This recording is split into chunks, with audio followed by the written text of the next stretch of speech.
What's worthwhile? Healing mind, body, and spirit. I'm Ramsey Zimmerman. I choose peace of mind, vitality of body, and joy of spirit over stress, exhaustion, or overwhelm. Together, let's explore and pursue the many ways to build holistic health and wellness.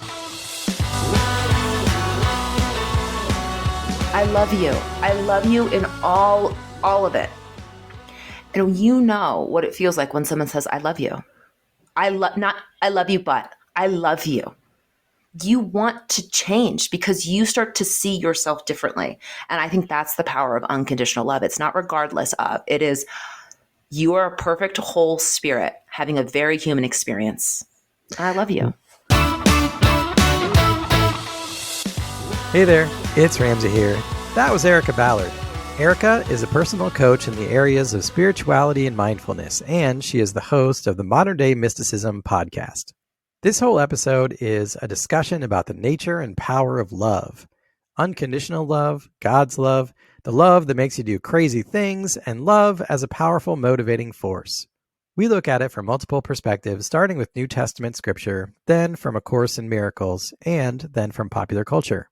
Our conversation was not intended to be definitive or authoritative. Instead, we had a wonderful time sharing our beliefs, asking questions, and laughing our butts off. I loved every minute of it. I hope you will too. Let's get into it. Hey, Erica, how are you doing today? I'm great, Ramsey. How are you? I am so good. Yeah, this is absolutely the first fresh time that we've tried to make this recording. Like, you know, we just got here. We totally didn't have 4 mishaps as we were trying to start recording. So we're talking fresh, and I'm so excited to be here and talk to you. You know, you are a life coach, a marketing professional, a fellow podcaster, and you share with your audience about the journey that you're on in your life. And you recently sort of pivoted the name of your podcast from the Erica Ballard Show to Modern Day Mysticism. And I just love that title. I probably have no idea what that means. But will you share with us kind of why and how you made that change and what that means to you? Yeah, thank you for liking the title of my podcast. So I have been podcasting for quite a while, on and off for about 6 to 7 years. I started actually with The Full Plate, is what my initial podcast was called, and it was all about health and wellness. I moved it over to the Erica Ballard Show when I moved more into the life coaching space. And the reason I called it the Erica Ballard Show instead of something like Modern Day Mysticism was I was still in the spiritual closet. I was practicing these things. I meditated. I went to mediums. I did these things, and I was still so embarrassed is probably the right word, and frightened of what that would mean. And when I came back after working a traditional 9-to-5 back into the coaching world, I decided I didn't want to hide myself this time. I am so rooted in what I believe, and I'm so rooted in recognizing I don't know also a lot of things, and that we should talk about it. We should talk about it. There are people in the life coach, spiritual, personal development space who are just so certain, right? This is the way. And what I have found is that there's 1,000 paths to God, source, spirit, whatever your language is. And we can still explore them in a way that makes sense, where what I mean by that is I loved Ram Dass, right? I loved him. And I can't go to India and sit barefoot with a guru for 2 years. It is not available for me. And so what does it look like to be a human who puts on pants and shoes and taps into their inner divinity? And so I've made that shift as I've come out of my spiritual closet, as I think more and more people are wanting, not I think, I know I'm watching it more and more people want to, and I'm saying, let's have these weird conversations out Right loud. on. Well, I may or may not still be in my spiritual closet. Thank you very much. But I do really enjoy having conversations and exploring different ideas. And in talking to you, one idea that we definitely had a huge overlap is love and just the importance of love and the power of love and the significance of it and sort of its nature. And, love is maybe like the most talked about, most sung about, most written about subject in human history. And why do you think that is? Because we're all trying to figure it out. Yeah. There was there's part of it that's like, let me explain all that. But I feel like that is the answer. We talk about it all the time. We think about it all the time. We crave it all the time because we are still trying to figure out what it is and how to get it. And I think it's a universal desire, right? It's something that everyone wants, but it's probably something that many people don't understand or feel like they maybe never had. And then other people, I think they, maybe feel like they have had it all along. But it's sort of really difficult to sort of get your arms around as a concept. You can't really make sense of love with the human brain. Mm-hmm. It's something that you experience, and it's something bigger than you.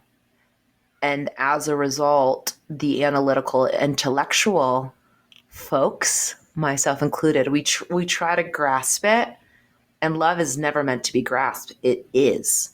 It is, and it is what you are. And so I definitely heard you when you said people feel like they've never had it.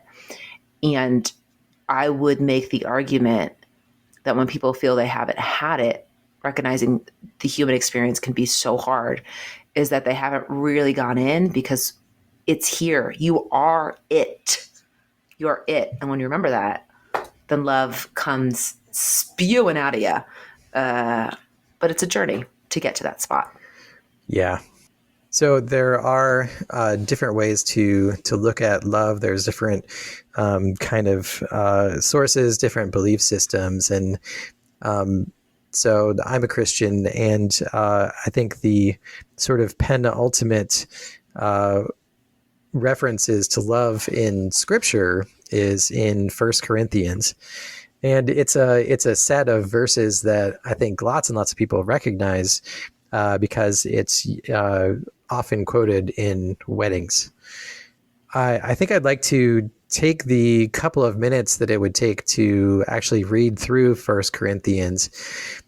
There's a ton packed into it. And I don't want to unpack it line by line, but there's so much there that I think we can at least sort of launch our conversation from that and have other places where we can go. And this is not intended to be sort of the only, reference for the nature of love, but it seems like a good place to start. What do you think about that? I love it. I love it so much. So I'm going to listen to you as you read it so serenely to us. Okay. 1 Corinthians 13. If I speak in the tongues of men or of angels, but do not have love, I am only a resounding gong or a clanging cymbal. If I have the gift of prophecy and can fathom all mysteries and all knowledge, and if I have a faith that can move mountains but do not love, I am nothing. If I give all I possess to the poor and give over my body to hardship that I may boast but do not have love, I gain nothing. Love is patient, love is kind. It does not envy, it does not boast, it is not proud, it does not dishonor others. It is not self-seeking. It is not easily angered. It keeps no record of wrongs. Love does not delight in evil, but rejoices with the truth. It always protects, always trusts, always hopes, always perseveres.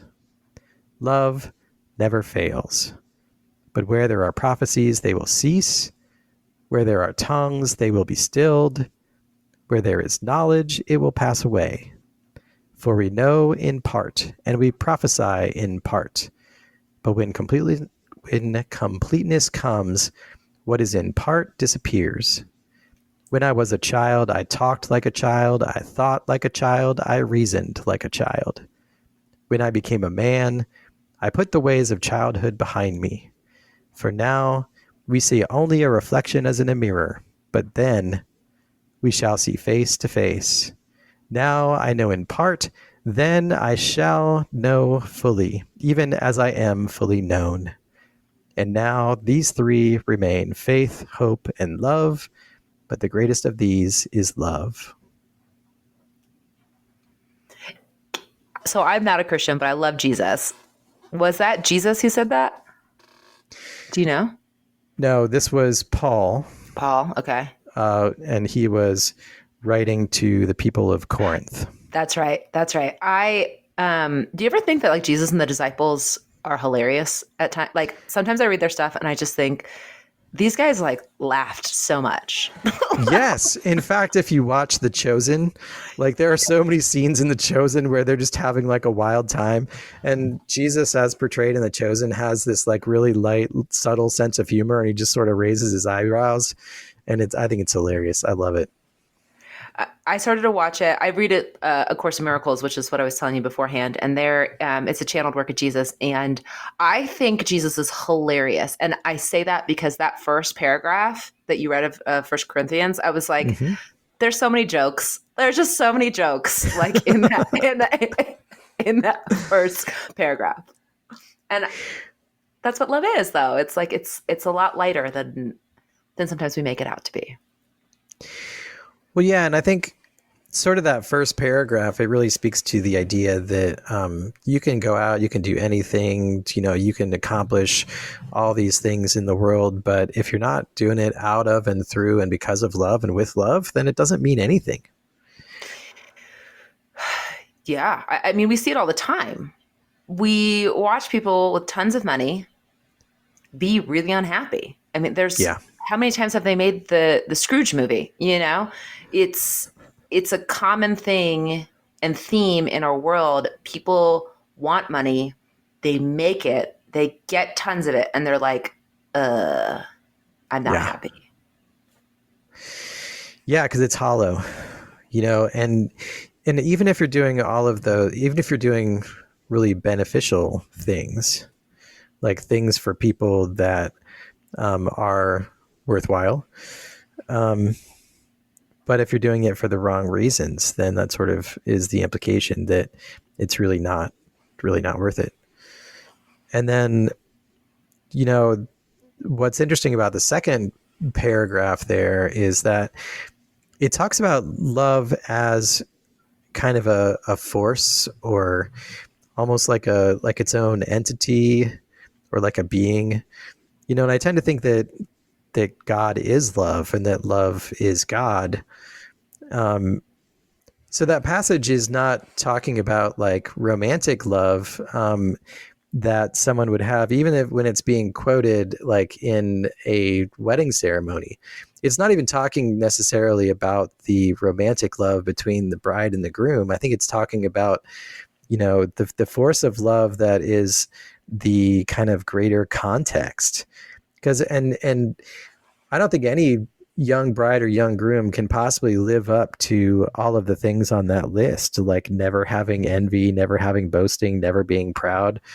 Like, what kind of expectations are we setting up there for the young couple? But it's more like this is the context of what you can maybe spend your life in. Yeah, that's a really good point. I tend to look at life as a spirit having a human experience. Yeah. And as a result, no one's asking you to be 100% spirit. In the spiritual space, there are people, and listen, this is not me loving, okay? Just prefacing with my next comment, is they'll run around saying, I live on the fifth plane, I live in the 5D, I don't even play here on the 3D earth. And I'm of the vein, you came here to play.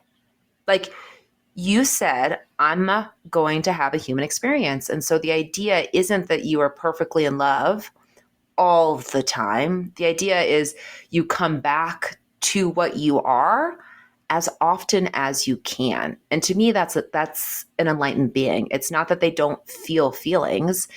It's that they understand when they come up, their choice is to love or not? Well, and when we choose to love, is it even us that's loving, or are we choosing to tap into love that was already there and we're deciding to pick up on that, and that we're making an effort to hop onto that and to spread it outwards? You know what I'm saying? Yes, I love that you said that. I feel like it was so well said. In my language, I would say we are love and we choose not to be. When we choose anything but it, that's when we are having the very human experience. Because what we are is a piece of the Creator. And as a piece of the Creator, we are love. We are joy. We are peace. We are, I think you said in Corinthians, for faith, hope, and love. That's what we are. Yeah. Yeah. And then just to finish out, the last sort of paragraph there talks about how love never fails, like how all these other things that we do, in our life and experience now, things come and go, prophecies come and go. We change from a child to a grown up, and we see things in incomplete ways, but love is there. Love is omnipresent. Love is complete. And just that idea of complete is really important. Because how many things in this world, is anything in the human experience that, this 3D human experience, is anything complete? I don't really think it is, but love is. Love is. It is. It really doesn't fail. It is always available. A Course in Miracles, I'm sorry I keep going back to it. It's a big piece of my study. But Please tell me more. I'd love to hear more about A Course in Miracles. I love it. But what they say in there is that a miracle is actually a shift in perspective. And what I see that meaning is it's a shift from fear to love. And what you're speaking to is what I believe the Course in Miracles is talking to when it talks about a miracle. Is we can always shift back into it. We can always see things from what is. But when we choose fear, which is okay because it happens, right? We can't really experience what we are in the highest way. And I think it's so important. And this isn't to me, when we think about spirituality and love, this isn't some esoteric concept. When we choose love and to see through the lens of love, we're able to see all of the opportunities forward, which is why I think this is so important, because when we look at fear, we have a very limited scope of what to do next. But when you open it up and you recognize, oh, I am love. Oh, I am a piece of the Creator. Oh, I'm like low-key limitless, right? There is a lot more paths forward for you. Do you think that fear in many ways is the opposite of love? Do you think of it that way? I do. And because when I think about my own sort of life and self, love and fear are both really powerful motivating factors. And I absolutely hate it when I'm motivated by fear. Which is not to say that I'm not motivated by fear, because sometimes I am. But it seems like the actions that I take when I'm motivated by fear just are always bad and sour, and they don't work out that well, right? I mean, that's the thing. I mean, that's what you were saying, and that's what you're saying when you're talking about the first verse of 1 Corinthians, is that never really works out the way you want it to when you move through fear. You learn the lesson, you get the experience, you're able to get to the next thing, hopefully with some knowledge and wisdom imparted on you, and you can skip it. You can skip that party, right? And pause and say, hey, and this is the thing. Hey, I'm in fear. A lot of us, to get to love, we try to skip the fear. And when you look at your fear in the face and you say, oh, I'm just being scared. Oh, this is just fear. Then you can get to the other side, right? What is it? I always butcher colloquialisms. I even butcher the word colloquialisms. It's like... It's not your fault, man. They made that word really hard to say. It's Colloquialism. right. Thank you for saying me. But it's like the bramble bush, right? Like you have to go, you can't go around it, you can't go under it, you got to go through it. And it's the same with fear, because when you go through fear, you see that it is an illusion. And thus a Yeah. lot of the solutions that it's coming up with are as well. And you get to love, and then you can see, oh, there's all these other options. And people in this world will often say, well, love is weak. Love is like, if you're being too kind, and that's just your identity talking. That's just your ego talking. Love can be, quote unquote, tough. Yeah. Love can be powerful. Like love can be really strong, but you have to understand what love really is, and you have to understand what love means in you to get to that place. Well, yeah, and the idea that being loving is weak, like I hear you, but I just so reject that because, look at the some of the amazingly difficult things that people do out of love. There's service and there's sitting with friends or family members when they're sick or when they're hurting or when they're going through a hard time. And there's, any number of things that, no amount of money in the world would motivate anyone to do, to your point earlier about, which has greater meaning in terms of doing things out of love.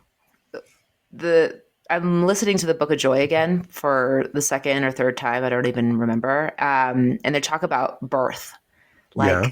what an act of love, and what a painful act. I've had a natural birth and one with an epidural, and let me tell you, they both don't feel good, but one feels worse. And in it, though, they talk about how, like, a mother specifically can come home from work and be so tired, but if their kid is sick, bam, like the amount of energy, the amount of strength that just like love pulls from you to show up and like take care of that kid, even though they're screaming and yelling and potentially mean, right? Love says, that's okay. Like, you need support, and I'm here. And I think parents are able to see that in such a strong way because we've all had that experience, Yeah. And, it's such an analogy, I think, for God's love for us, the love that we have, for our children. And really, we're kind of modeling that, or, he's modeling it for us, whichever way that analogy goes. Probably both. Yeah. Probably both. While we're quoting profound philosophers about love, a conversation like this really wouldn't be complete without Huey Lewis and the News. Because the power of love, it's a curious thing. It'll make one man weep and another man sing. It'll change a hawk to a little white dove more than a feeling. It's the power of love. It's tougher than diamonds, rich like cream, stronger and harder than a bad girl's dream. Make a bad one good, make a wrong one right. Power of love that keeps you home at night. You don't need money. You don't need fame. Don't take no credit card to ride this train. It's strong and it's sudden. It's cruel sometimes, but it might just save your life. Power of love. Yeah, I could go on. Yeah, I have all of these lyrics memorized because I have seen Back to the Future at least 100 times. I'm just a little upset you did sing it. I'm just a little upset that you didn't sing it for us. Yeah. Well, that's about as close as we get, I think. I'll take it. But I think the point there is like, love will make us do crazy things. It sure will. And I think that's beautiful. And I think what's also interesting when you think about crazy things is it's not bad. What I do think love does really well is it strips you of your identity of like who you think you should be. And so you end up doing these crazy things. Sometimes it's for like a lady or a man or a person.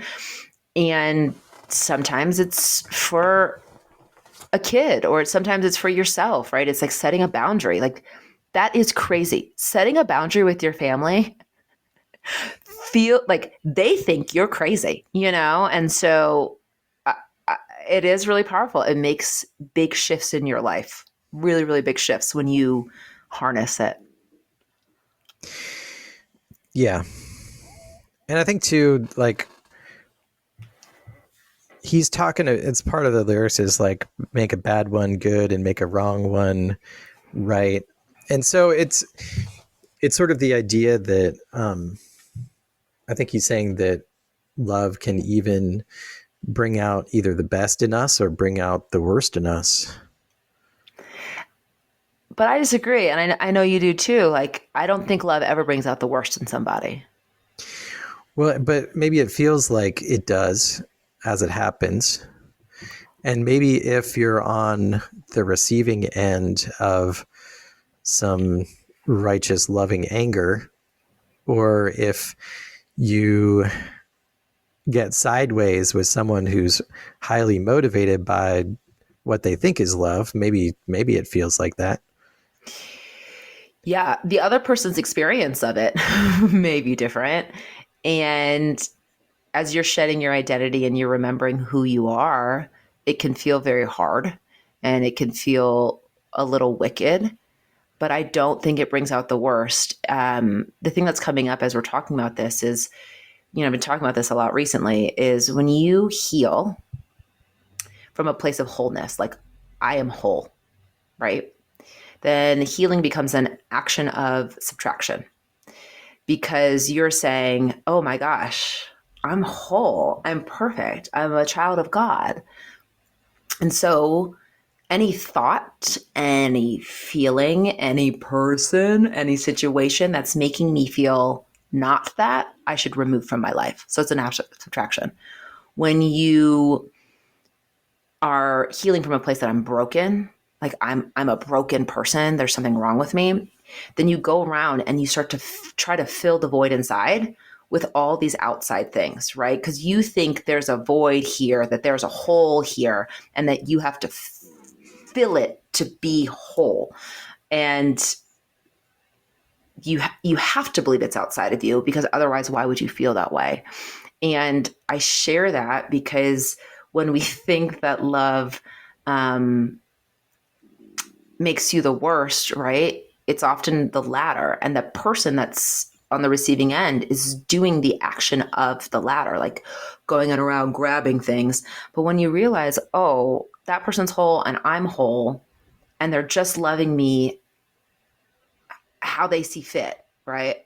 Or they're loving me the best they can, then there's not all that stuff that goes with it. Yeah. Yes to all that. And I also think that maybe in a situation where you feel like love is bringing out the worst in you and like you're doing crazy things that are bad, I think that's actually fear, because you can love and fear at the same time. You mix those two together. Whew, that's a powerful combination.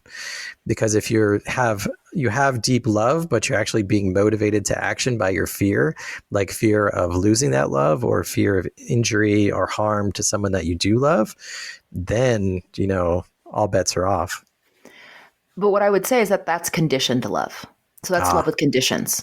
Mm-hmm. Unconditional love doesn't feel that way. And listen, you have to work to feel unconditional love. Like, we are not taught it in this world. And we come in and we, by this tender age of like 5, like a week, right? We are learning this is what love is supposed to look like. So I agree with you if you look at it from a conditioned space, because fear and conditioned love go together like peanut butter and jelly. Like that happens. But when you're moving from an unconditionally loved space, nothing will feel crazy. Nothing will feel bad, because the actions you're taking, even if it leaves a little bit of a pit in your human stomach, you know that you are moving and doing the right thing for you and them in that instance. And love doesn't forget you. Like my mentor said recently, like love doesn't leave you. on the side. You are part of the equation of love. And so if it doesn't feel good for you, then like that's not unconditional love. And so that is my pushback of what you're saying is yes, but that's when you're like, you're not really loving, right? You're loving in the human sense.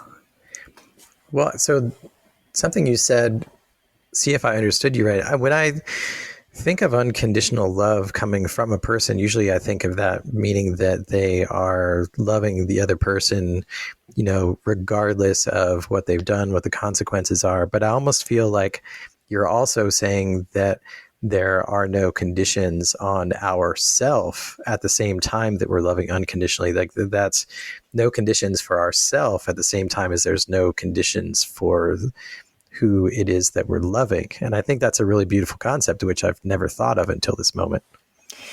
And I would push it one step further of saying, it's not that I love you regardless of what you've done. I see you perfect and whole. You're human is in fear and doing some stupid shit. I don't know if I can cuss on this podcast, but they're doing just did. Yeah, some dumb stuff, doing some dumb beep, right? Like they're doing, right on. They are, right, it's rough what you're watching. And I still know you're perfect and whole. And so I'm going to love you from that space, because when I love you from that space, you can feel it and you can come to your own decision about how you want to change. Because when you look at this world, we are trying to angrily force people into change. If you could just do it. I love you anyways, but just do it, right? And it's like love says, I love you. I love you. I love you in all of it. And you know what it feels like when someone says, I love you. I love you, but I love you. You want to change because you start to see yourself differently. And I think that's the power of unconditional love. It's not regardless of, it is, you are a perfect whole spirit having a very human experience. And I love you. What do you mean by perfect and whole? So when I think about perfect and whole, that's a really good question. So thank you for asking it. When I use that terminology, I believe perfect and whole means you understand that you are a piece of the Creator. So you are a child of God. I personally think God's pretty perfect. Like probably the most, right? Like when you look up definition of perfect, it's God. Yeah. And so when I think of the fact that we are children of God, then we are whole and perfect because we are part of that Creator. And so that's what I mean. I don't mean that like as a human being, I'm being perfect. I mean, as a spirit and what I really am, I'm a piece of that. So I can't not be. Yeah.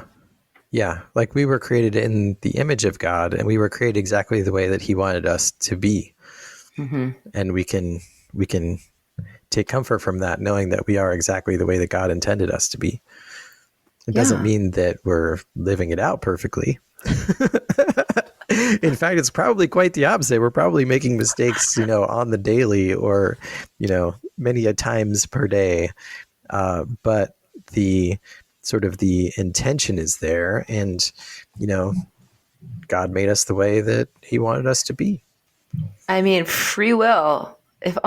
Sometimes I just wish I didn't have it, but not really. But it's the free will piece. And what I was thinking about actually this morning was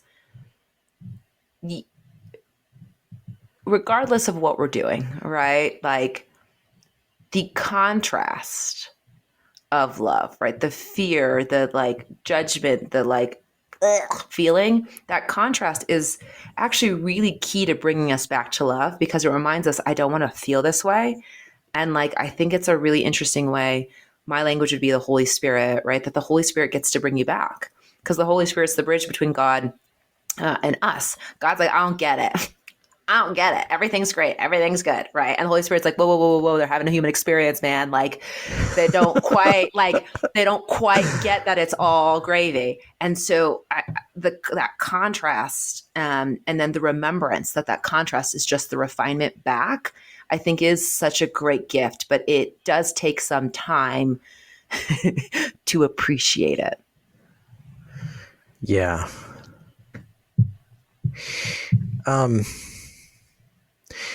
We could do a whole podcast on this next topic, but intentions and like the power of intentions. Uh, what do you think about that? Because it's like, um, whether it is setting out at the beginning of your day to accomplish something and being much more likely to accomplish that thing because you set out to accomplish it, or whether it is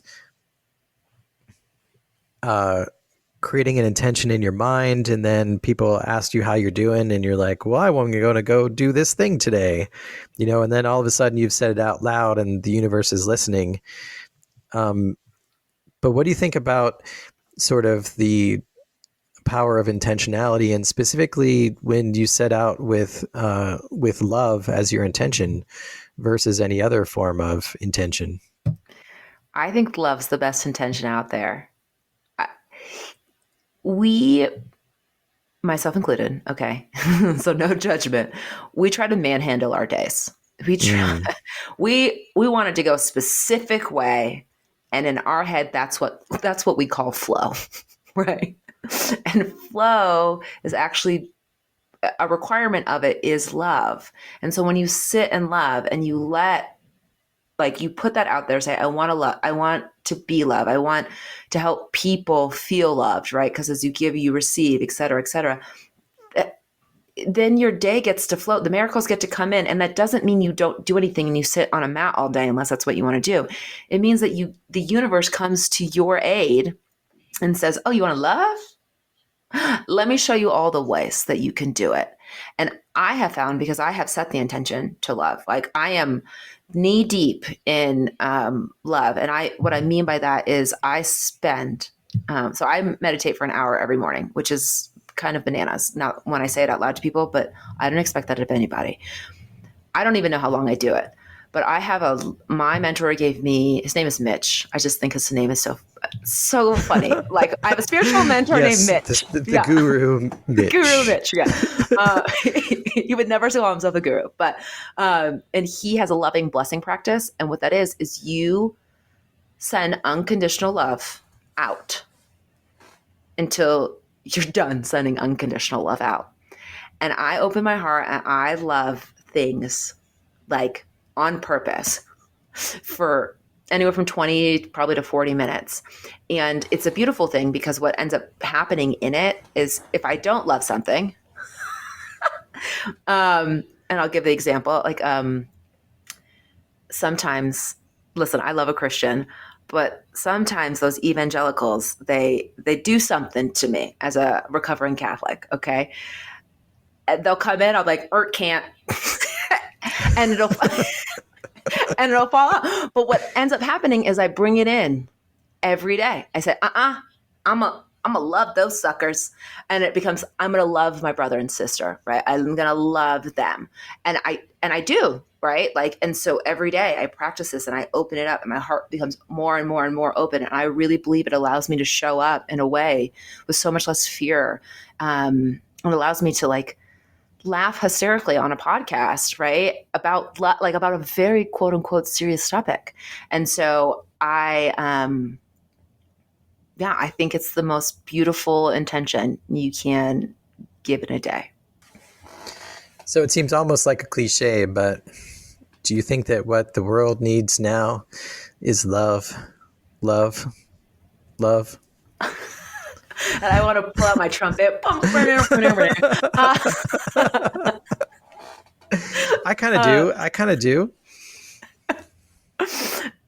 I definitely do. Like I was saying earlier, we want more inclusivity in this world, right? We want more equality. We want more equanimity. We want all of this. And what we're often trying to do is shove it down people's throats.